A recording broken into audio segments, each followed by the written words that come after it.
آپ نے نام سنا ہوگا محمود غزنوی اور ایاز کا. ان کا باہم محبت کا رشتہ بہت گہرا تھا. ایاز ٹوٹ کے چاہتا تھا بادشاہ کو.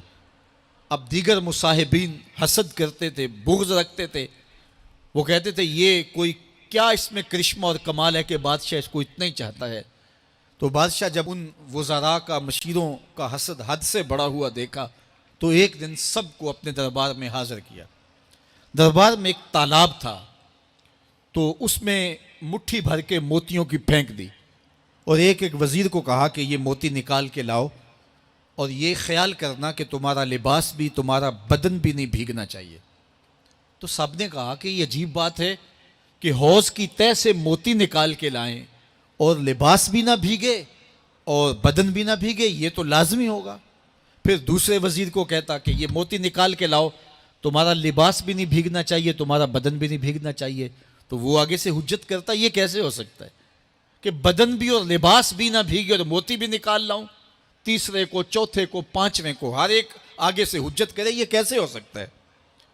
پھر ایاز آ گیا تو بادشاہ نے ایاز کو کہا کہ یہ موتی نکال کے لانے ہیں اور تمہارا لباس بھی اور تمہارا بدن بھی نہیں بھیگنا چاہیے. ایاز نے فوراً چھلانگ لگائی اور موتی نکالے. جب باہر نکلا تو بدن اور لباس پانی سے نچڑ رہا تھا. تو ایسے موتی بادشاہ کو پیش کیے اور بدن کپ کپا رہا تھا. تو بادشاہ بڑے غصے سے کہا کہ ایاز تمہارا بدن بھیگ گیا، تمہارے کپڑے بھی بھیگ گئے. میں نے کہا تھا لباس بھی نہیں بھیگنا چاہیے، کپڑے بھی نہیں بھیگنے چاہیے. تو ایاز بڑی لجاجت سے عرض کرنے لگا بادشاہ سلامت، آپ کے دو حکم تھے. ایک یہ کہ موتی نکال کے لانے ہیں، دوسرا حکم یہ تھا کہ لباس اور کپڑے بھیگنے نہیں چاہیے. تو ایک حکم میں نے پورا کر دیا ہے، دوسرے کی معافی چاہتا ہوں. تو صاحب، اللہ نے حضرت انسان کے سینے میں جذبات کا ایک جہاں آباد کیا ہے. شیطان کو بھی انسان کے پیچھے لگا دیا اس کی آزمائش کے لیے، اس کے امتحان کے لیے. نفس بھی اس کے اندر موجود ہے، اور دوسری جانب اس کو گناہوں سے منع بھی کیا اور نیکی کی تلقین بھی کی. اب کتنی مشکل زندگی ہے حضرت انسان کی. آئی جان شکنجے اندر جویں ویلنے دے وچ گنا. کتنی مشکل زندگی ہے. خواہشیں ہیں کہ آوارہ ہیں، آرزویں ہیں کہ بے قابو ہیں، اور دوسری جانب اللہ کا حکم ہے. اب کیا کرے؟ تو گناہ کرنے کے بعد پھر اللہ کے حضور توبہ کر لے، جو ممکن ہو وہ نیکی کرے اور گناہ سے مقدور بچنے کی کوشش کرے. لیکن بشری تقاضوں کے تحت اگر اس سے گناہ کبھی سرزد ہو جائے تو اس پر اکڑے نہ اور اس پہ مصر نہ رہے، اس پہ اصرار نہ کرے، بلکہ فوراً اللہ کے حضور توبہ کرے. گناہ کرنے کے بعد بندہ جب توبہ کرتا ہے، التائب من الذنب کمن لا ذنب لہ، تو وہ ایسے ہوتا ہے جس طرح اس نے گناہ کیا ہوا ہی نہیں. بندہ 100 بار گناہ کر کے توبہ کرے، اللہ 100 بار معاف فرما دیتا. وہ کریم ہے، 70 ماؤں سے زیادہ پیار کرتا ہے. تو بندے اس کی دہلیز پہ جب توبہ کرتے ہیں، رجوع کرتے ہیں اور اس سے معافی مانگتے ہیں، تو وہ یہ نہیں دیکھتا کہ یہ گناہ گار کتنا بڑا ہے. وہ یہ دیکھتا ہے کہ یہ میری دہلیز پہ آیا ہے اور اس کے ما قبل کے سارے گناہ معاف بھی کرتا ہے، بلکہ گناہوں کو بدل کے نیکیوں میں بھی تبدیل کر دیتا ہے. آئیے اب قرآن مجید میں ان لوگوں کی کہانی بھی پڑھیے جو اپنی زندگی کو اپنے مالک کے نام لگا چکے ہیں، اور ان سے اگر کوئی معاملہ سرزد ہو جاتا ہے تو وہ کس قدر اللہ سے ڈرتے ہیں.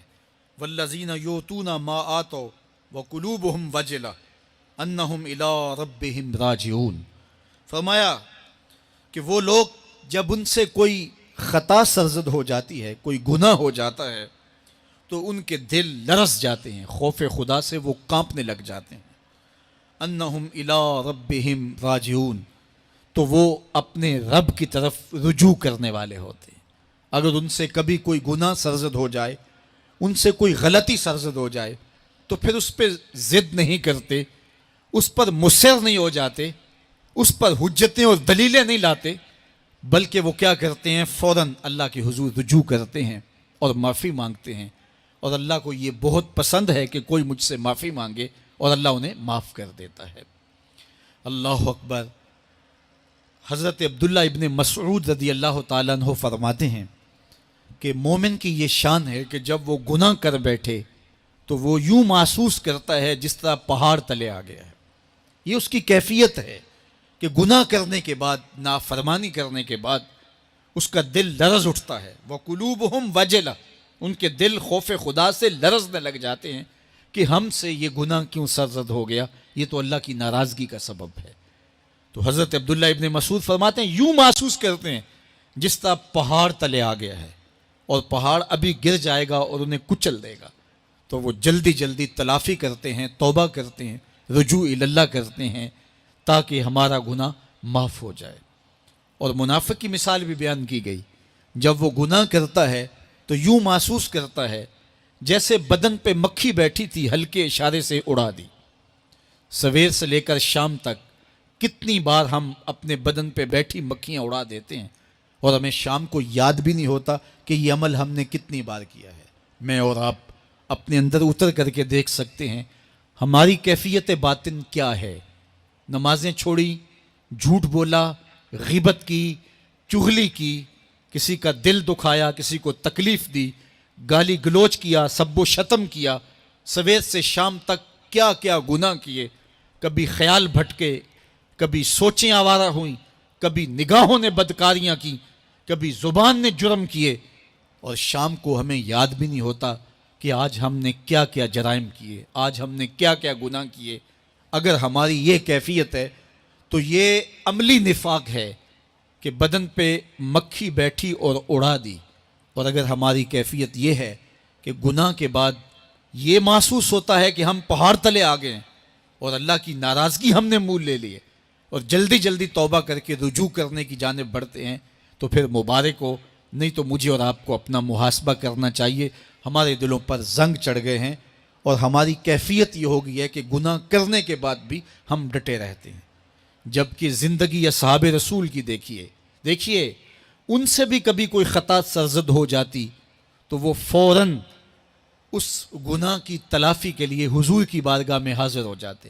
حضرت ابو لبابہ رضی اللہ تعالیٰ عنہ نے اپنے آپ کو مسجد نبوی کے ستون کے ساتھ بندھوا دیا اور کہا کہ جب تک میری معافی نہیں ہوگی تب تک اپنے آپ کو کھلواؤں گا نہیں. اور پھر جب ان کی بخشش کا اعلان ہوا تو پھر حضور کے ہاتھوں سے اپنے آپ کو انہوں نے کھلوایا.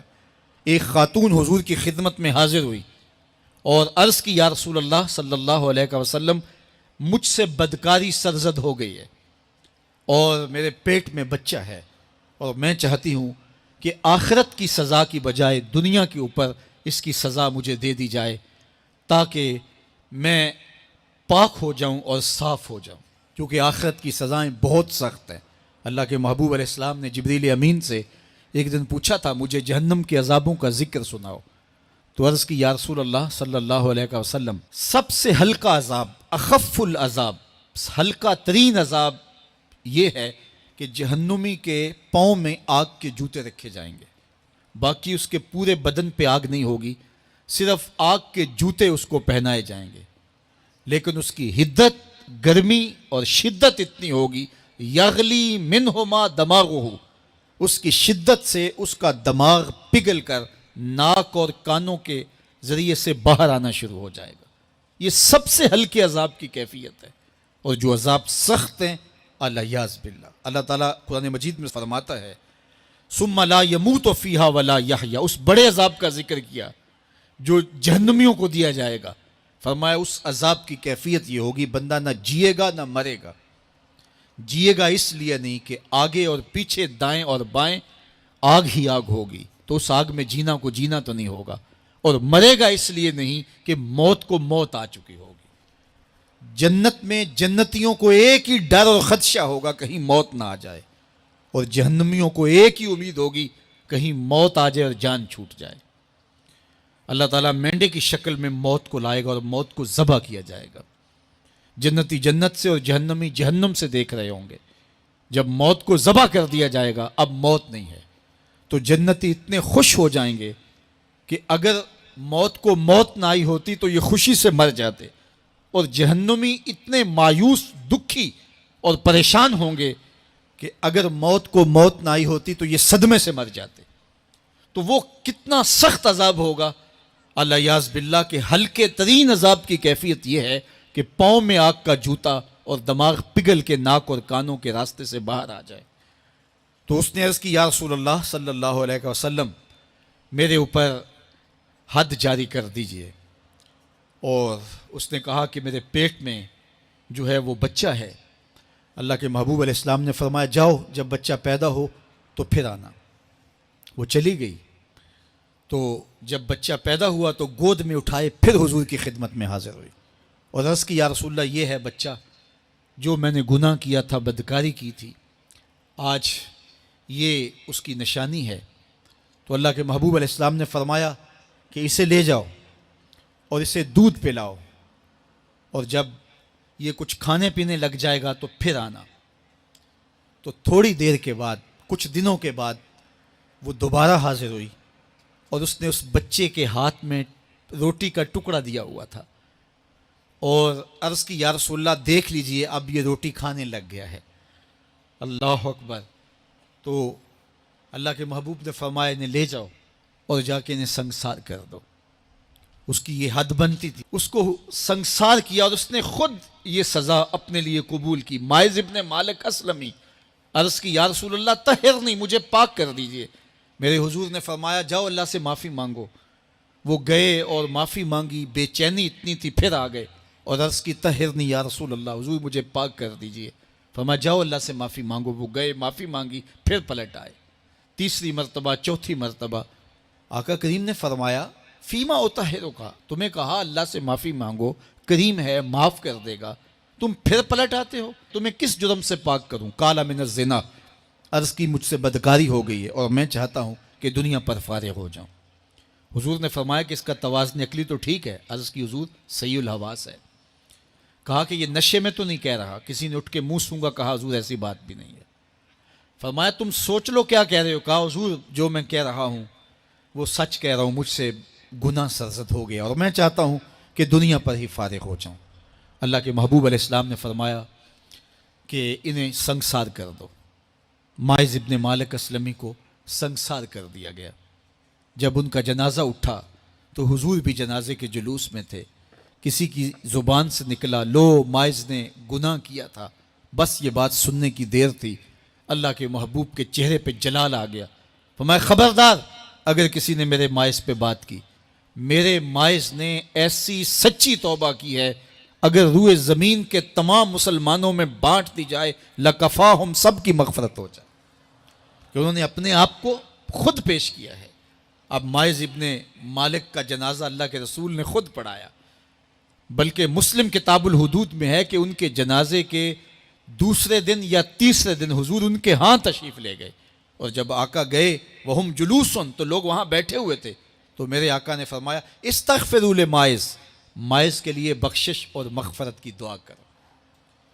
تو یہ بات ذہن نشین کیجئے کہ یہ وہ لوگ تھے کہ جن سے کبھی کوئی گناہ سرزد ہو جاتا تو وہ جلد توبہ کرتے، اور اس کی بڑی سے بڑی حد اور سزا بھی ہوتی تو وہ بھی کاٹنے کے لیے تیار ہو جاتے۔ میں اور آپ دیکھیں کہ ہماری زندگی میں اگر گناہ ہیں اور ہمیں سچی توبہ کی توفیق بھی نصیب نہیں ہے تو پھر ہم سوچ لیں کہ ہم کہاں کھڑے ہیں۔ دیکھیے اللہ دلوں کے بھید جانتا ہے۔ سچی توبہ یہ ہے کہ جو کیے پر ندامت ہو اور آئندہ نہ کرنے کا عزم مصمم ہو، پکا ارادہ ہو کہ یہ گناہ زندگی میں دوبارہ نہیں کروں گا۔ الگ بات ہے کہ پھر دوبارہ اس سے سرزد ہو جائے، لیکن جب وہ توبہ کر رہا ہو تو اس وقت اس کا پختہ عزم ہو اور اس کے دل کے کسی گوشے میں نہ ہو کہ چلو میں توبہ کر لیتا ہوں اور پھر ہو گیا تو پھر کر لوں گا۔ پکا عزم ہو کہ دوبارہ یہ گناہ نہیں کروں گا۔ اور اگر زبان سے توبہ توبہ کر رہا ہو اور دل میں ہو کہ ٹھیک ہے یہ تو صبح بھی مجھ سے عمل بد سرزد ہونا ہے، تو اللہ تعالیٰ سے یہ مذاق کرنے والی بات ہے، اور اللہ تعالیٰ سے جو مذاق کرتا ہے وہ کہاں کھڑا ہے وہ خود سوچ لے۔ وہ کیا کسی نے کہا تھا کہ توبہ کی، پھر توبہ کی، پھر توبہ کر کے توڑ دی، میری اس توبہ پہ توبہ توبہ توبہ کر اٹھی۔ تو ایسی توبہ نہیں ہے کہ جو رسماً کسی مجلس میں چلے گئے، کسی اجتماع میں چلے گئے تو سب لوگوں نے توبہ توبہ کی تو وہ بھی توبہ توبہ کرتا رہا، لیکن اس کا عزم مصمم پختہ ارادہ نہیں تھا گناہوں کو چھوڑنے کا، تو یہ توبہ نہیں، یہ مذاق ہے۔ اس لیے اللہ کے حضور سچی توبہ یہ ہے کہ ما قبل کے گناہوں سے ندامت پیدا ہو جائے اور سچے دل سے ارادہ کیا جائے، پختہ عزم کیا جائے کہ دوبارہ میں یہ گناہ نہیں کروں گا۔ یہ الگ بات ہے کچھ عرصے بعد اس سے پھر سرزد ہو جائے، پھر وہ گناہ ہو جائے، تو پھر وہ پکی توبہ کرے، تو 100 بار بھی گناہ کرے گا، 100 بار بھی توبہ کرے گا، اللہ 100 بار قبول کرے گا۔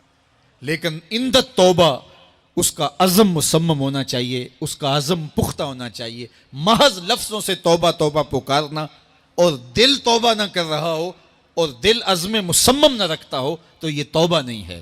اس لیے سچی توبہ اللہ کے حضور اپنے گناہوں کی پیش کرنی، یہ اہل ایمان کا طریقہ ہے۔